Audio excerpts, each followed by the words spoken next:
and the 2 shell cars of Dick Johnson were really in there. So it's all going to happen again. Let's have a look at the pole. Glenn Seaton sitting there because of the result of the first race. He was the fastest in official practice as well. Jim Richards now moves up on the grid this time round in the Nissan GTR. Mark Scaife also there in his Nissan GTR. Dick Johnson in the Sierra. Row 3, we've got John Bow in the Sierra from Pearson in the Commodore, Reed in another Commodore, and Wayne Park in the other Glenn Seaton Sierra. There he is, young Glenn Seaton, the second time out, a win in the Sierra. Remember, he took a big punt when he left Nissan some years ago now to set up his own team, and his second big win here at Eastern Creek on this Australia Day meeting. Historic meeting, really. Bikes, cars, drag cars to come, all under lights tonight. That'll be something else. But this race here we're looking forward to. The Nissan side by side to the Sierra. This time last year, of course, there'd be no contest. Different set of rules this time round. Look for Larry Perkins in the red Commodore, way back on the field, almost starting from the rear of the grid. And watch the big Commodore work his way through the pack. That'll be worth watching as well in this race.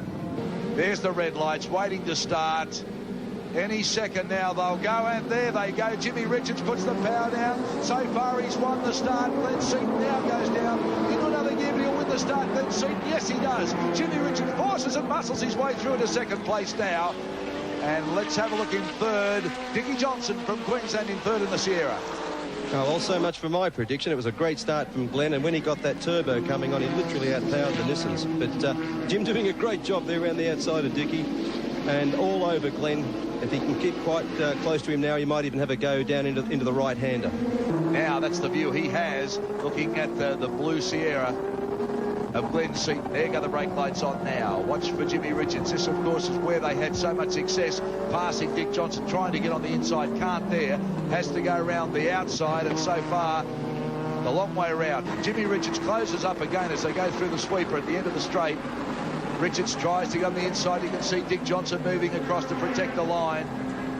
Well, that's Johnny Bow. Johnny Bow moving across to protect the line. Now Jim Richards again puts his foot down. Can't do it, though. So Seaton again leading across the line for lap 5. Lap 5 of 15, working away at the wheel there.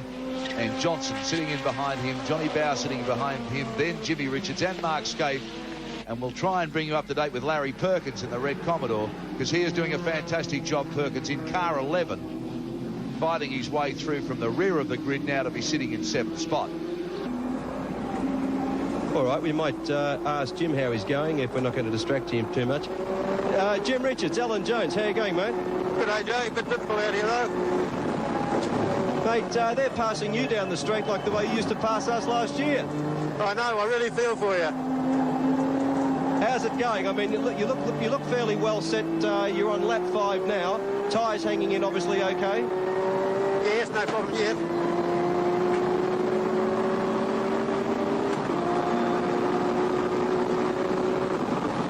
The man we're just talking to there, you can see he just sits in the car.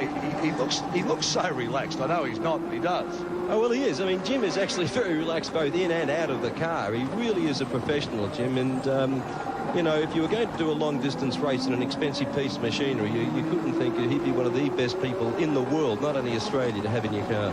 So Jimmy Richards, what can he do? He's watching the Sierras in front of him, sliding around and moving around. Does that give him heart to say, well, now maybe? Yeah, he's got to exert as much pressure as he can, obviously. He's got to stay as close as he can. So when they start sliding and getting the back out under acceleration, he'll be in a position just to take full advantage of it. So he really has to stick as close as he can, which obviously he's doing. I'm just wondering whether Dick and John Bow have changed the compound of their tyres, because they don't seem to be going off at all. The car seems to be a lot steadier. It doesn't seem to be sliding around as much as what it was in the first race. So maybe they just chose a different compound of tyre for this race.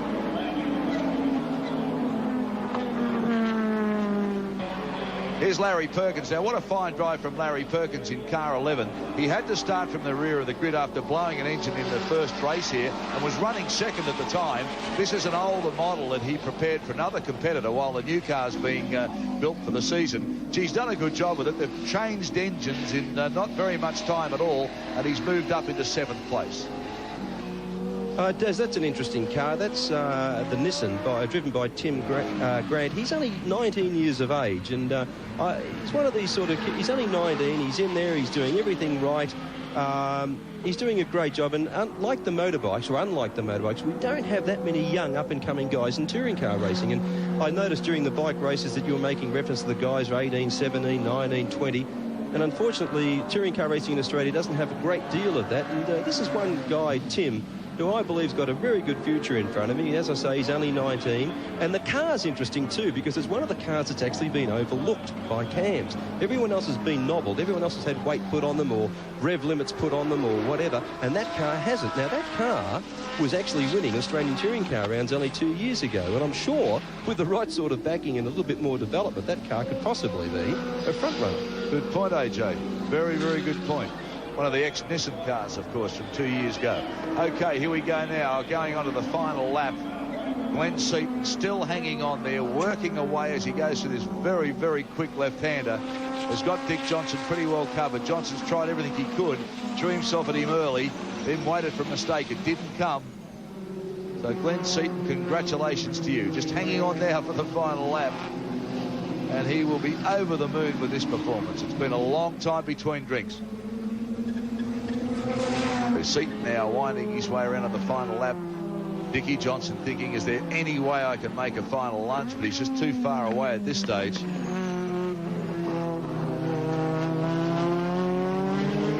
Nice shot there of young Glenn working away. Johnny Bow sitting in third place. Had 2 shunts in the first round. Rebuilt the car back again. And sitting in behind the boss in third spot. And the 2 Nissans of Richards and Scaife back in 4th and 5th. Yeah, that's a great drive by Glenn. He hasn't put a wheel wrong. He's driven very smoothly. Of course, you've got to drive Sierras smoothly because they transmit a lot of power through those skinny little wheels at the back. There he is, taking the checkered flag. A great drive from Glenn, well deserved. So Seaton goes across in his Sierra from Johnson, Bow, Richards and Scaife. That's how they finish 1 through 5 here at Eastern Creek. The second time round for the Group A's, and of course double points. Talking about points, let's have a look at the final placings of the point scores. Glenn Seaton in the Sierra, 60 points. Dick Johnson finished with 55. Jimmy Richards on 53. John Bow on 52. And Mark Scaife on 50. Top 5 for you, with Seaton getting the honours.